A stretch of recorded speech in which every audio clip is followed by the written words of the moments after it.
névoa e ao silêncio dos Andes, paredes de pedra, portais, terraços, uma cidade de pedra. Uma cidade que não se sabe por que foi construída, para que servia, por que foi abandonada. Uma cidade que permaneceu escondida por séculos. Machu Picchu.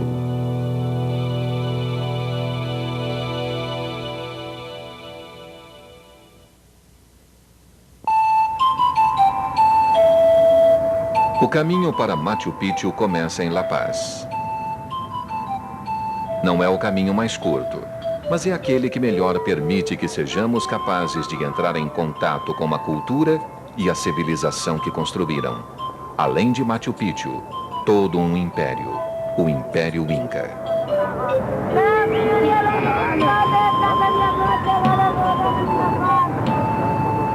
A capital administrativa da Bolívia está situada a quase 4.000 metros de altitude. Nas ruas, a presença muito marcada dos traços indígenas.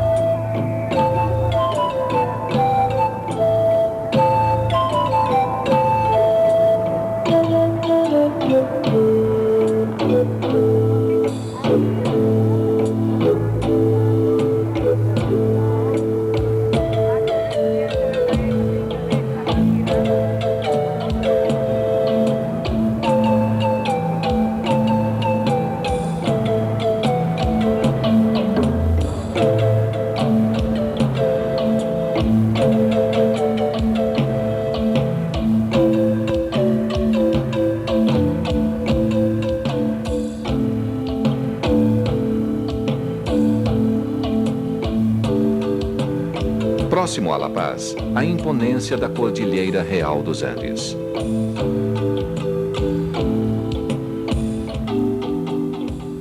E a aridez do Vale de La Luna. Como dedos, as formações argilosas do Vale de La Luna parecem compor o perfil de uma cidade fantástica. Nesta paisagem quase lunar, as formas criadas pela natureza lembram estranhamente as ruínas das fortalezas incas, construídas pelos homens.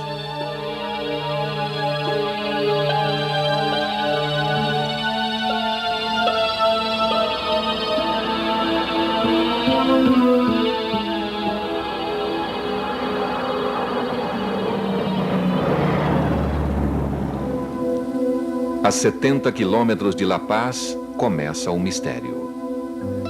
Tiahuanaco.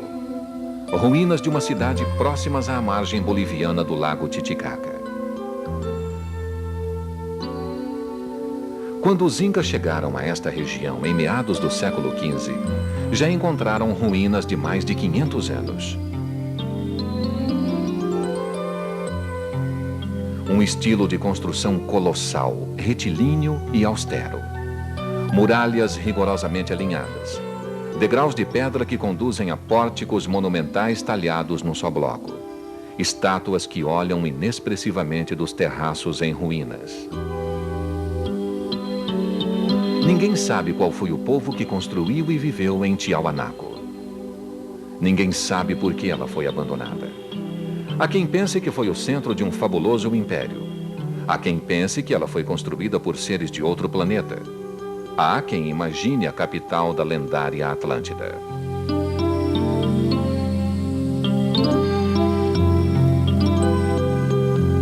O que na verdade se sabe, através de escavações arqueológicas, de testes científicos, de medições aerofotogramétricas, é que Tiahuanaco deve ter sido construída 2.000 anos antes de Cristo e que floresceu por 3.000 anos até seu ocaso inexplicável.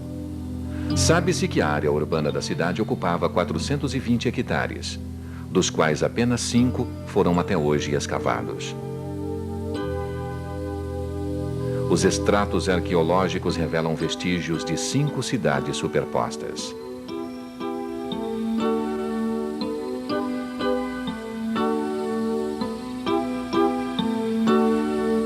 Poucas armas foram encontradas em Tiahuanaco.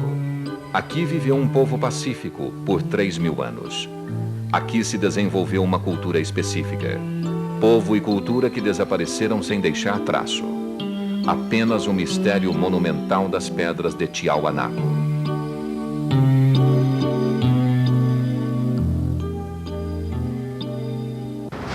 Mas é necessário deixar La Paz com destino a Cusco, de onde se parte para a trilha dos Incas.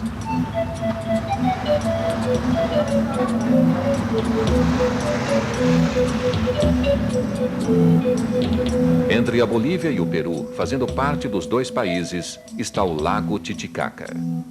A 3.800 metros de altitude, é o lago navegável mais alto do mundo, com 165 quilômetros de comprimento e 60 de largura. 12 aqui, 12 pessoas para cá. Boleto.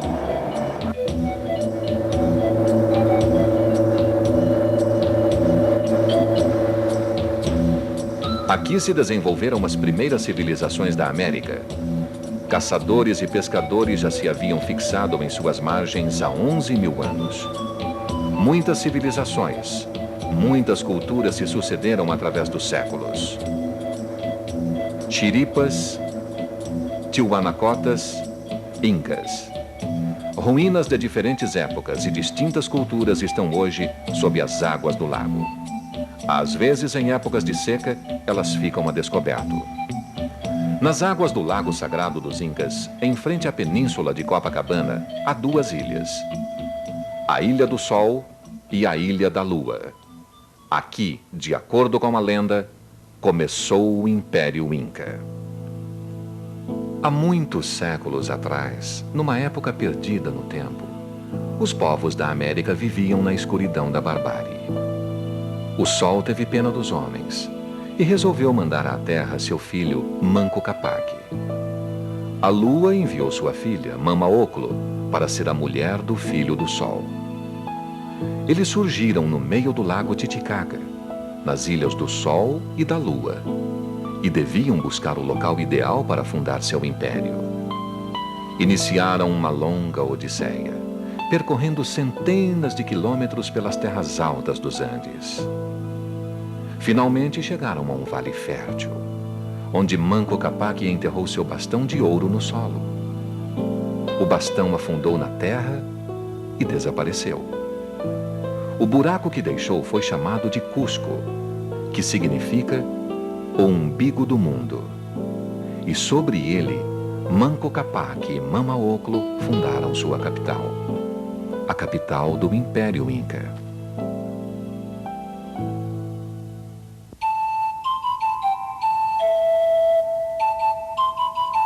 Esta vegetação que cresce às margens do lago Titicaca é chamada de totora e é uma planta da mesma espécie do papiro egípcio.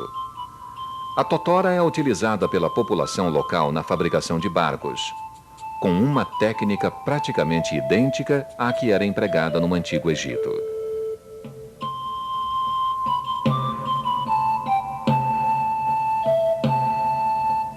Por causa desta intrigante semelhança, o navegador dinamarquês Thor Heyerdahl tentou vir do Egito até o Peru, atravessando os oceanos Índico e Pacífico, num barco feito de totora.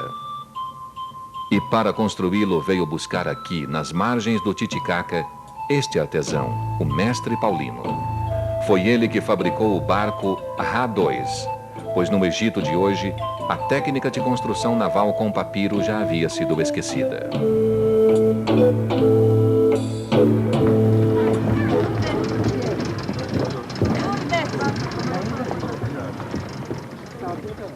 Mas a viagem continua em direção a Machu Picchu. Do outro lado do lago, o ônibus toma o caminho de Puno, já em território peruano, de onde sai o trem para Cusco.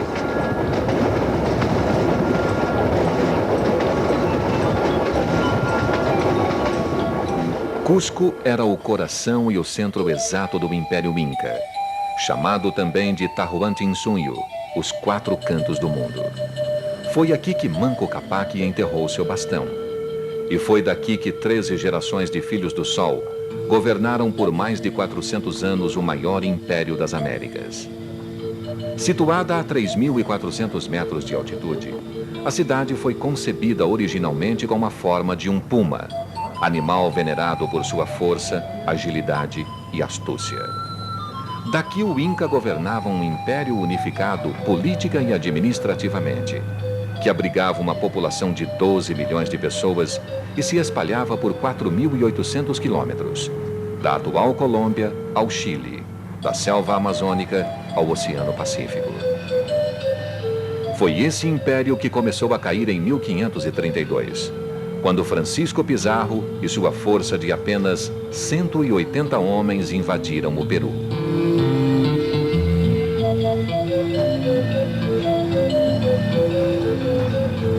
Em Cusco restaram apenas os alicerces dos palácios incas, servindo hoje de base para construções espanholas. Ainda assim é possível ver o magnífico trabalho em pedra de que os incas eram capazes. A pedra dos 12 ângulos, perfeitamente cinzelados e encaixados, é testemunha da arte de um povo que há apenas alguns séculos fazia parte de uma cultura orgulhosa e independente.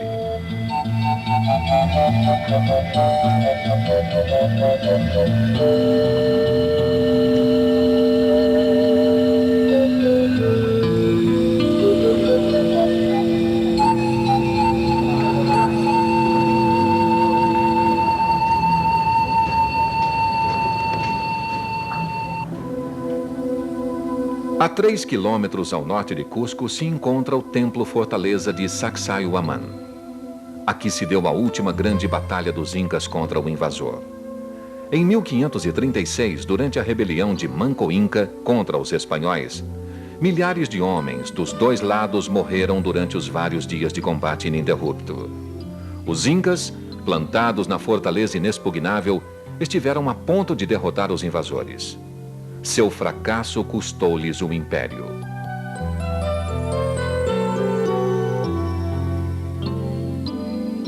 Para os espanhóis, foi a ação militar decisiva da conquista. Ao fim da batalha, eles destruíram tudo o que puderam, arrasando a grande fortaleza. No entanto, Sacsayhuamán era tão majestosa que ainda hoje suas ruínas impressionam.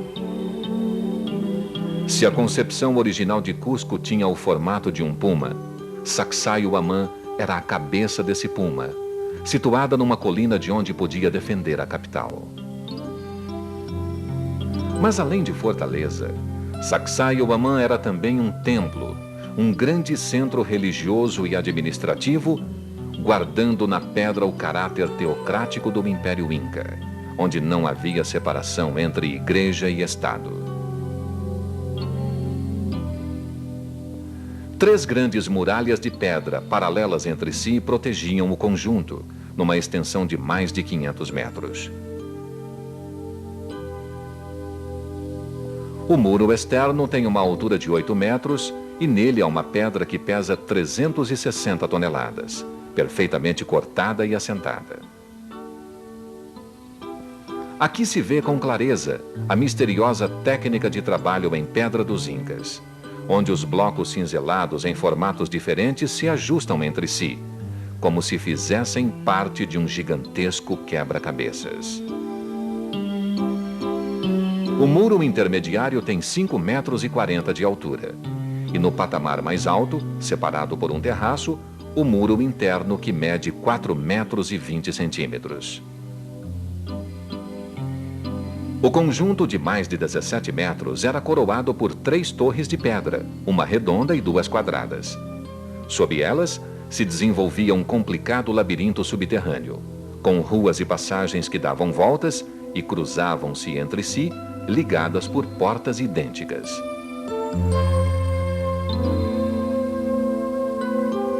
Hoje em dia só restam as bases das edificações.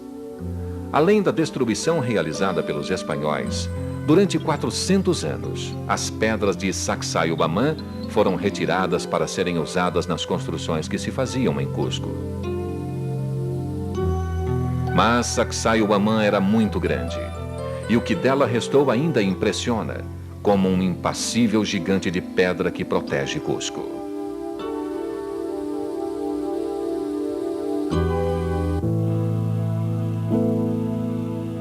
O mistério continua no anfiteatro de Kenko, uma das mais intrigantes ruínas da civilização inca.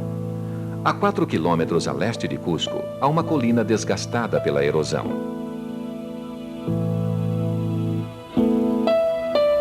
Junto à colina, um anfiteatro, constituído por 19 assentos, volta-se para uma grande rocha trabalhada em seu local original. O desgaste do tempo nos impede de saber se a figura representava um puma sentado nos quartos traseiros, um grande sapo ou um símbolo fálico. Mas ela só podia ser o foco de algum tipo de culto religioso.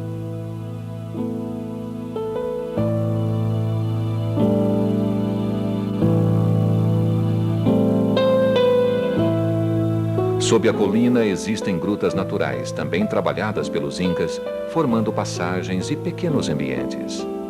Num deles, a rocha foi cinzelada de modo a se transformar num altar ou mesa cerimonial.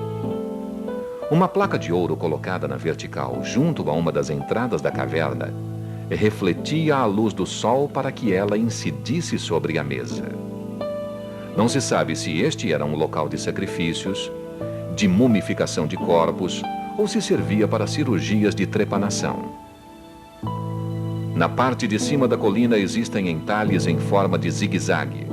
A palavra Kenko significa zigue-zague, que eram usados em cultos ligados a Pachamama, a deusa terra, e serviam para conduzir chicha, ou sangue de sacrifícios. A direção que o líquido tomava nos entalhes servia de base para as previsões dos oráculos.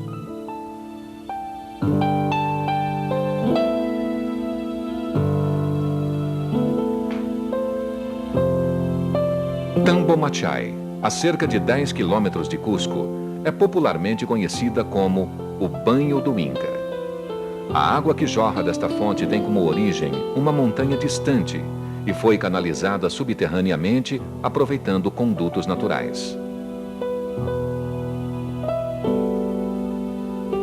O local se destinava a banhos rituais ligados ao culto de devoção à água, que os incas reverenciavam como um dos principais elementos geradores e mantenedores da vida. Somente o imperador, os sacerdotes e os altos dignatários tinham acesso ao local dos ritos.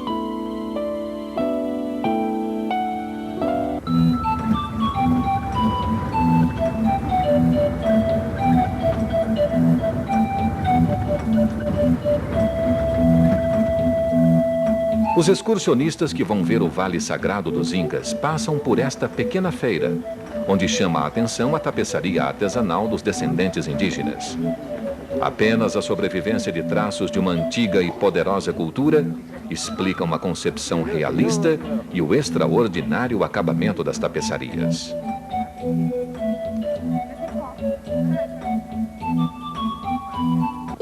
O Vale Sagrado, ponto-chave para o Império Inca. O vale do rio Urubamba, próximo a Cusco, fértil e irrigado pelos riachos que descem das montanhas nevadas, abastecia a capital do Império com frutas, vegetais e cereais. Como de resto, continua abastecendo Cusco ainda hoje. Aqui se desenvolveram há séculos dezenas de diferentes espécies de milho, base da alimentação andina.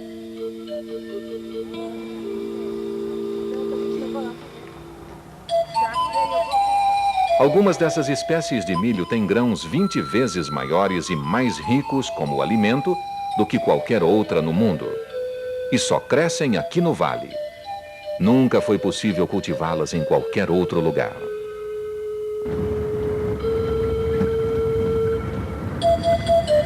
Entramos agora em Pisac, um povoado andino típico, situado a 30 quilômetros de Cusco, a 2.300 metros de altitude, às margens do rio Vilcanota, que mais à frente passa a se chamar Urubamba.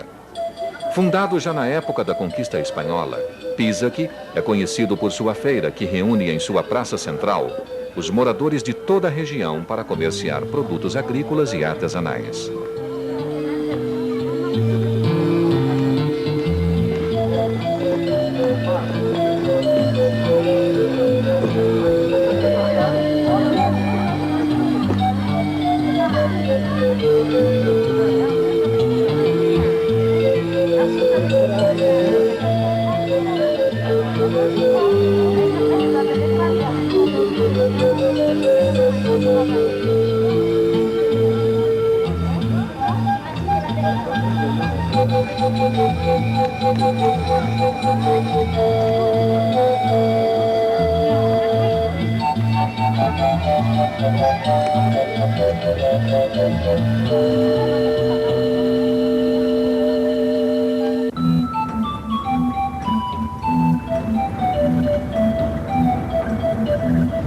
À margem direita do rio Urubamba, a 93 quilômetros de Cusco, está Ollantaytambo.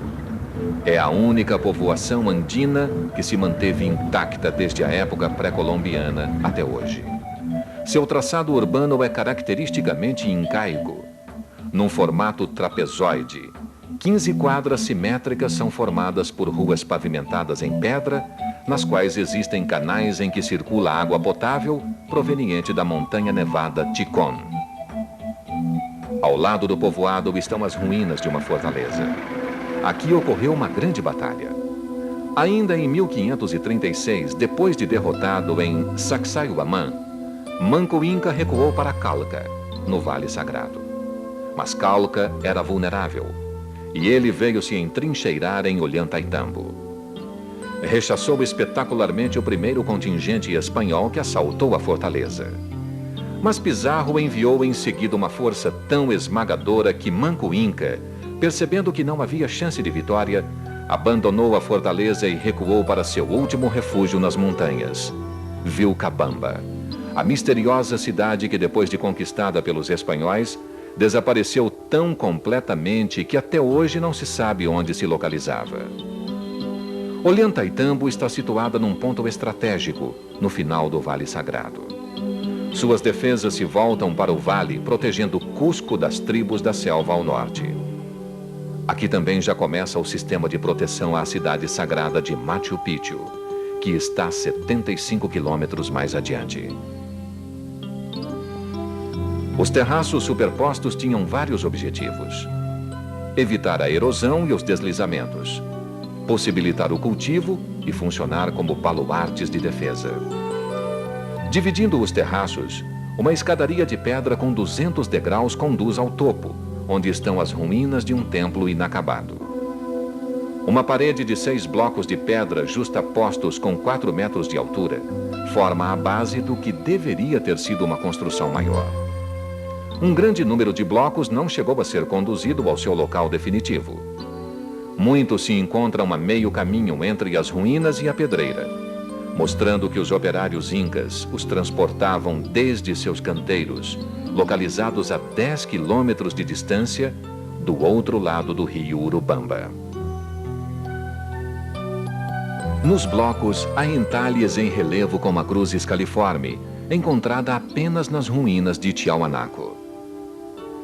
Que conexão misteriosa havia entre a cultura de Tiahuanaco e os incas? Mais particularmente, entre Tiahuanaco e os construtores de Ollantaytambo.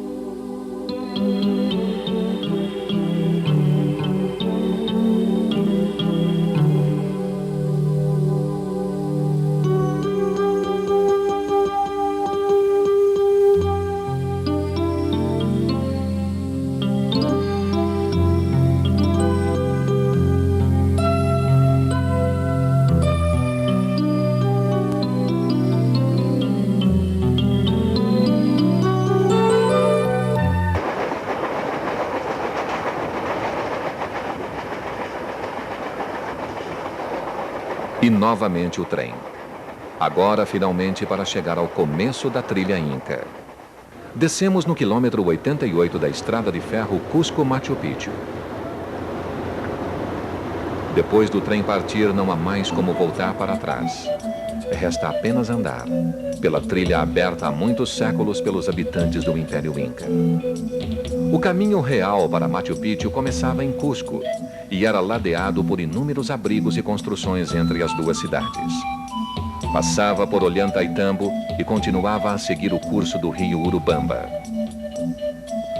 Em Corihuayratina, que é hoje o quilômetro 88 da estrada de ferro, ele atravessava o rio, abandonava suas margens e avançava a montanha adentro em direção a Machu Picchu.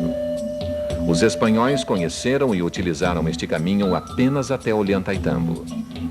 A trilha que segue montanha adentro jamais foi descoberta pelos invasores, preservando seu segredo e o segredo maior de seu destino, Machu Picchu. O caminho ficou desconhecido pelo mundo por séculos, até ser redescoberto em 1915 por Hiram Bingham, o explorador americano que descobriu Machu Picchu. Inicialmente, a trilha foi preservada apenas para expedições científicas, mas hoje em dia faz parte do Parque Arqueológico Nacional de Machu Picchu e é percorrida pelos montanhistas de todo o mundo. São 40 quilômetros até a cidade sagrada, que podem ser vencidos em 5 dias de caminhada por montanhas, florestas e vales. As primeiras ruínas que se avistam da trilha pertencem a Lacta Pacta, uma sucessão de terraços de plantio. O Império do Sol construiu muitas estradas. Como os romanos, eles criaram uma complexa rede viária que integrava o Império, permitindo a circulação de produtos, sobretudo agrícolas, e de informações, conduzidas pelos chasquis, os mensageiros reais. Depois de percorrer o vale do rio Cusichaca, a trilha inicia uma subida rumo ao seu ponto mais alto. Este trecho da caminhada consumirá quase 2 dias inteiros.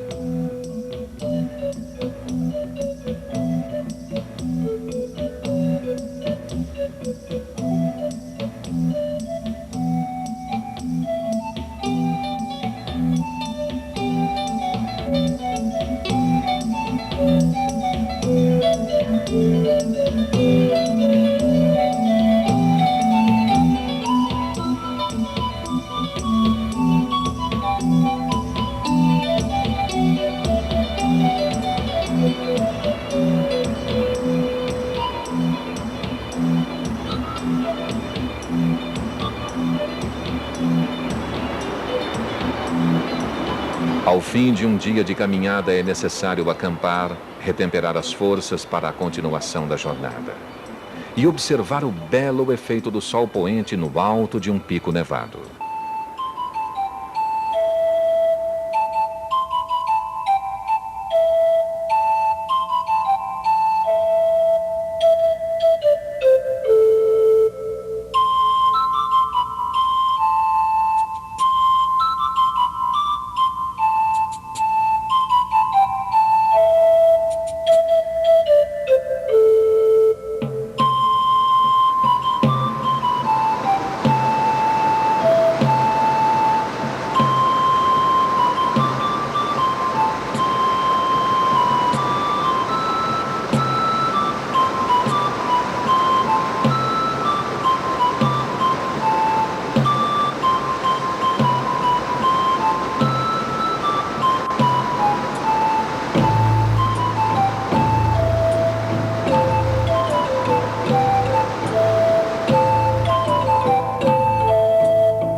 Depois de vencer o passo de Huayno-Manuska, a 4.200 metros de altitude, a trilha desce em direção ao vale do rio Pacamayo.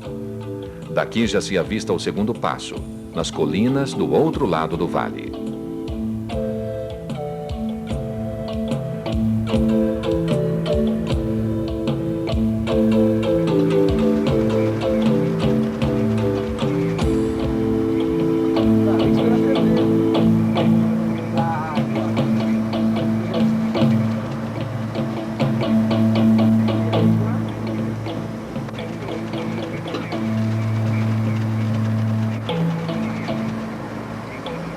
Tem que esperar ferver. A água.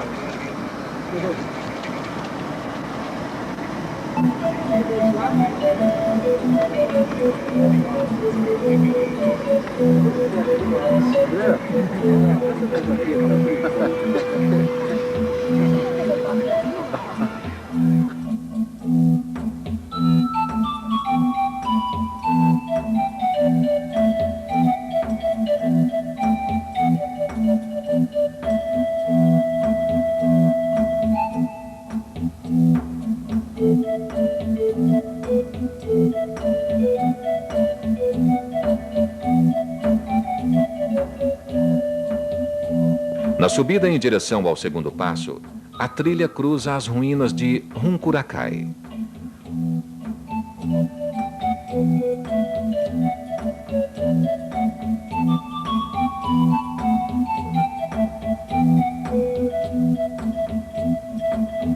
Huncuracay é uma construção circular que servia como pousada e como posto de observação e controle da trilha.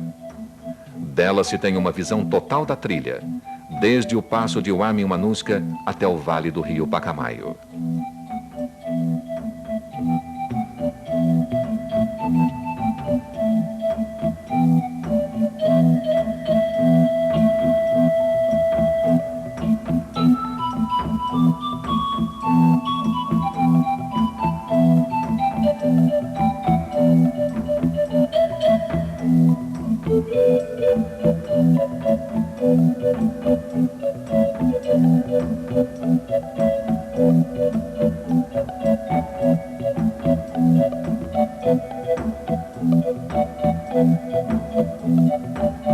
Depois do segundo passo, a 4.000 metros de altitude, a trilha segue predominantemente em terreno plano e em descidas.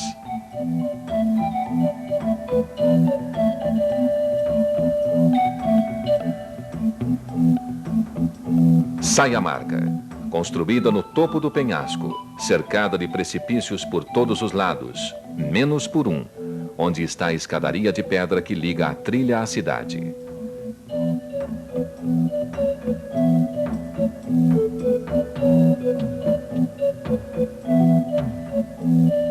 Daqui já se vê o caminho pavimentado de pedras que segue até Machu Picchu. Das ruínas é possível controlar toda a paisagem ao redor, inclusive a trilha Inca por quilômetros adiante. Aqui já se pode perceber que os incas construíram postos de controle que vigiavam toda a trilha. Ninguém podia passar pela trilha Inca sem ser observado. E a trilha era o único acesso a Machu Picchu. Ninguém podia chegar à cidade sagrada sem ser observado.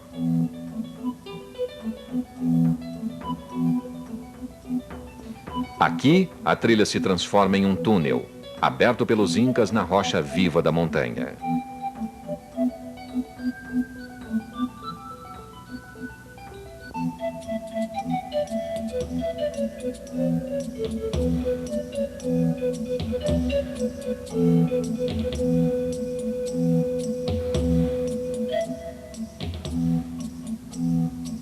Depois do segundo passo da caminhada, encontram-se as ruínas de Puyu Patamarca, com muitos terraços de agricultura e uma série de banhos rituais alinhados junto ao caminho.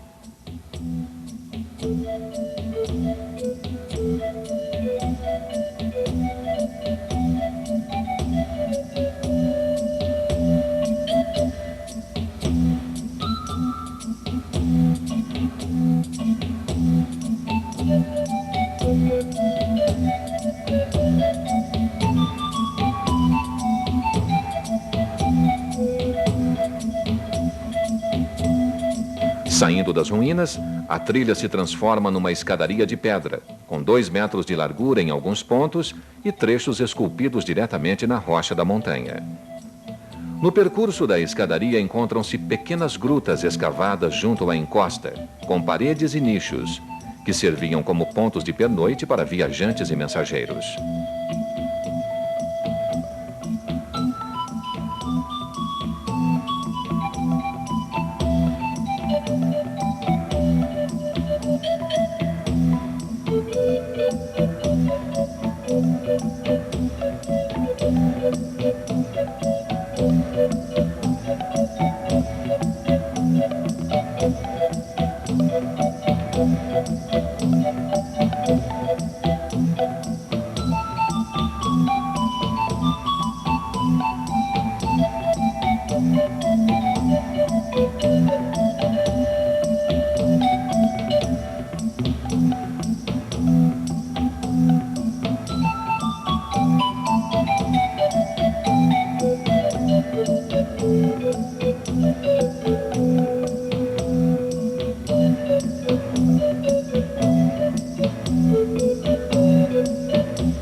Alguns quilômetros depois, os sinais de proximidade do fim da caminhada são mais frequentes.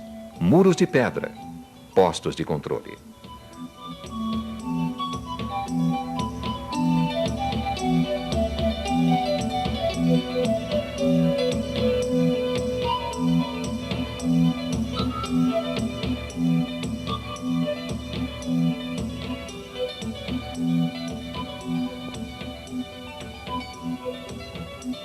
Uma última escadaria conduz ao topo da crista, onde há uma plataforma com uma entrada flanqueada por construções de pedra. Inti Punku, a Porta do Sol. Aqui é o limite da cidade sagrada, sua entrada oficial. Daqui se descortina o objetivo final dessa longa caminhada, o centro do mistério. Machu Picchu, a cidade sagrada dos Incas.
A população das montanhas sempre soube que ela estava lá, inacessível no cume da montanha.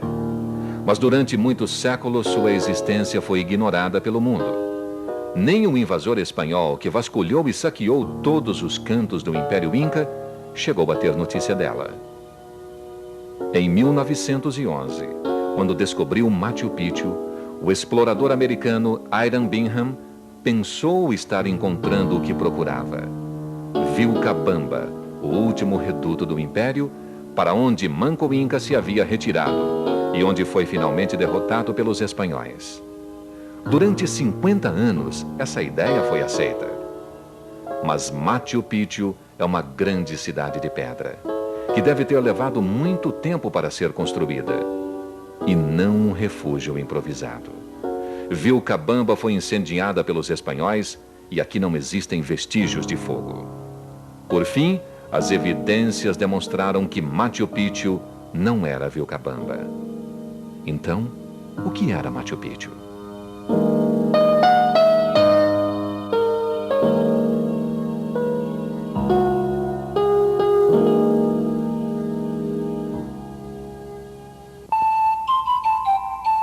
Antes de explorar a cidade, no entanto, os viajantes precisam descansar. Descendo a encosta de ônibus até a linha do trem, seguindo a pé por ela, se chega a Águas Calientes. Aqui é possível relaxar um pouco, descansar e esperar pelo dia seguinte, quando então a cidade sagrada mostrará seus mistérios.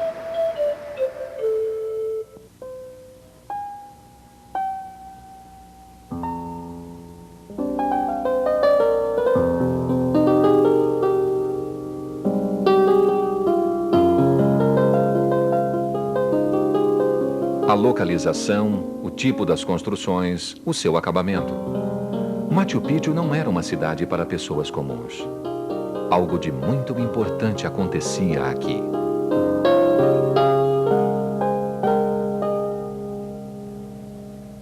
A cidade tem um setor agrícola separado da área urbana. Terraços para plantio que a tornavam autossuficiente em termos de alimentação.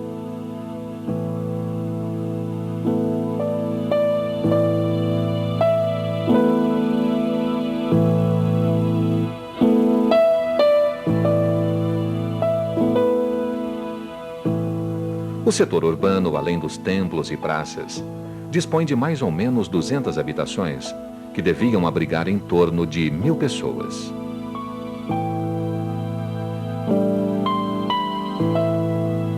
Há uma área que era dedicada ao beneficiamento de grãos e de produtos de origem animal.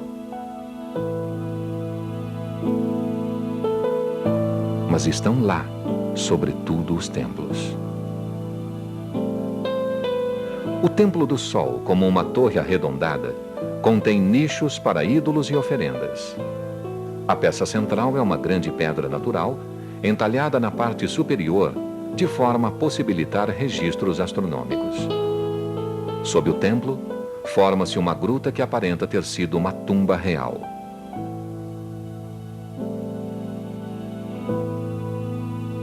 No Templo das Três Janelas, há uma laje com o entalhe da cruz escaliforme, a mesma que se vê em Ollantaytambo e em Tiahuanaco, na Bolívia.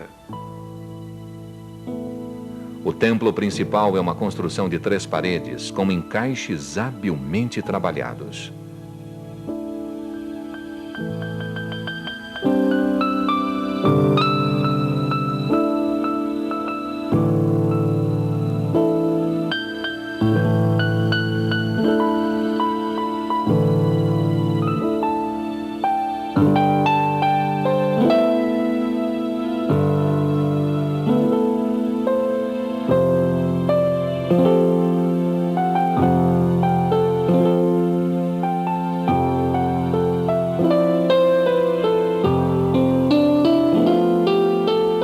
Dentre todos os santuários da cidade, o que mais se destaca é o Intihuatana, o poste de amarrar o sol.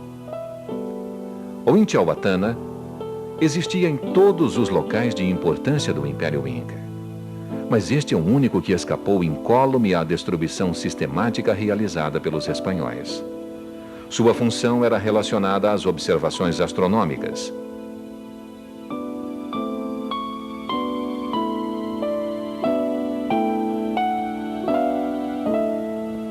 A rocha sagrada tem um perfil que reproduz a linha das montanhas ao fundo. Nesta outra pedra, há traços que a transformam numa maquete da região.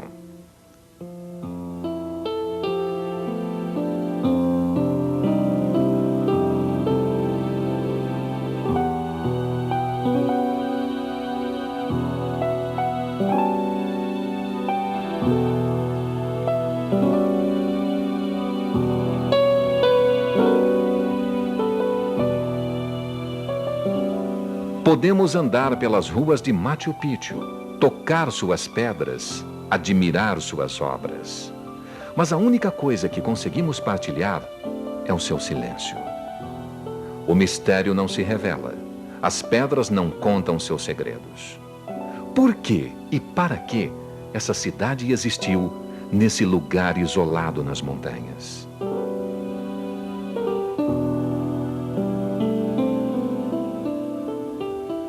Para muitos, a cidade teria sido um sagrado e secreto centro de estudos. Um local onde se reuniam os sábios do Império para desenvolver investigações em medicina, astronomia, matemática e agronomia.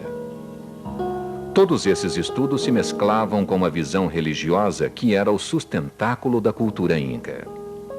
Dessa forma, Machu Picchu seria o grande centro espiritual do Império, onde os iniciados aperfeiçoavam seus dons e para onde convergia a energia cósmica do universo. Hoje em dia, os estudiosos esotéricos e místicos visitam Machu Picchu e confirmam sua importância como um dos pontos de maior fluxo de energia cósmica do planeta.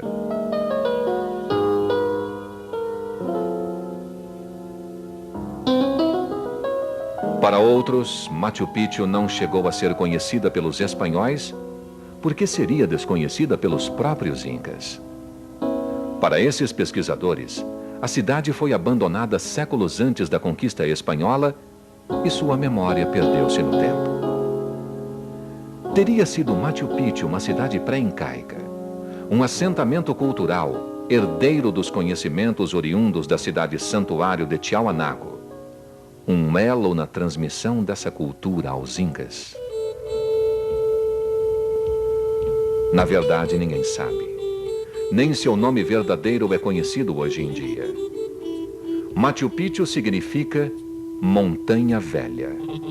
E é apenas o nome da colina em cujo topo a cidade foi construída. A seu lado, como uma guardiã, Huayna Picchu, a montanha jovem, zela pela cidade cuja história se perdeu no tempo. Um silêncio impressionante, tão denso quanto seu mistério, envolve a cidade sagrada de Machu Picchu.